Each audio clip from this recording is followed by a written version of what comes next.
four-wheel drive today, the 2016, and we put a little lift and some 31-inch tires on it. I've been getting a lot of questions on this car, so car, SUV, whatever you want to call it. Got the roof rack on there, so we'll just do a little walk around and answer some of those questions. All right, we got a 265 6517 Falken Rubitrek. It's pretty much like a Falken Wild Peak, maybe a little less aggressive, and it equates to about a 30.6, 30.7 inch tall.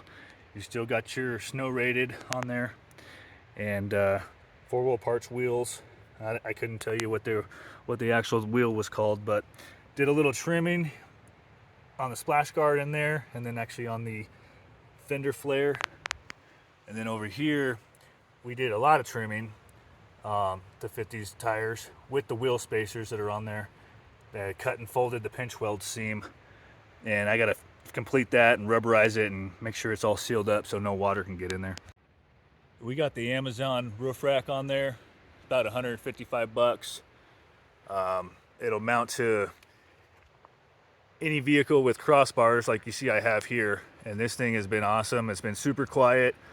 It hardly makes any noise until you're maybe over 70 miles an hour. You'll hear a little bit of wind resistance, and then of course we had to get in the Halloween spirit, put some skeletons up there, and little tiny baby gas tank. That's just like in a total pinch if you needed it. The main questions I get is the spare tire carrier. I don't know how many people have asked me about this.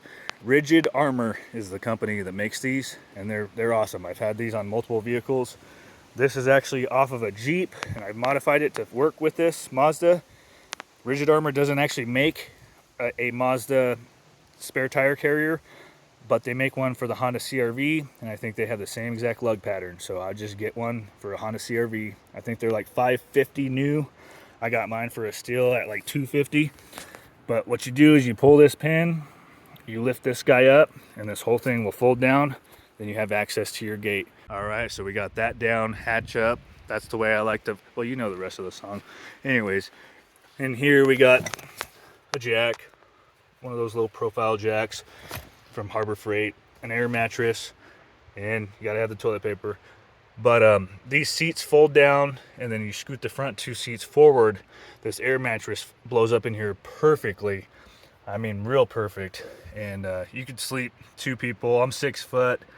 I'm a kind of at a slight angle, and I'm perfect. You know, I'd be a little uncomfortable with a second person in here, but it's possible. Underneath, where the spare tire normally would go, took that out because we had a full size tool set, and then just your basic Ryobi tools, impact gun, and that's a tire inflator, a couple fully charged batteries, and the air mattress pump. So there you go. So inside the rear passenger side, under the seat, we have a quick access lock box where we can get access to the 9mm if we need it in a situation. People have asked me, well, why don't just you drive a Jeep or a 4Runner? And I said, well, I do. I have a lifted Tundra on 35s, and I can take that anywhere I want to go, but it also gets 12 miles to the gallon. The CX-5 is averaging 22, 23 on these tires. I can take this on a long trip. I can shoot up into the mountains, go to Mammoth, go to Yosemite, and load it down. You know, in weather conditions, I can still get everywhere I need to go. So that's, you know, what I tell them. And if I want to stay local and do some rock crawling or towing, I have my other vehicle for that. This one's for long distance and decent gas mileage. So there she is.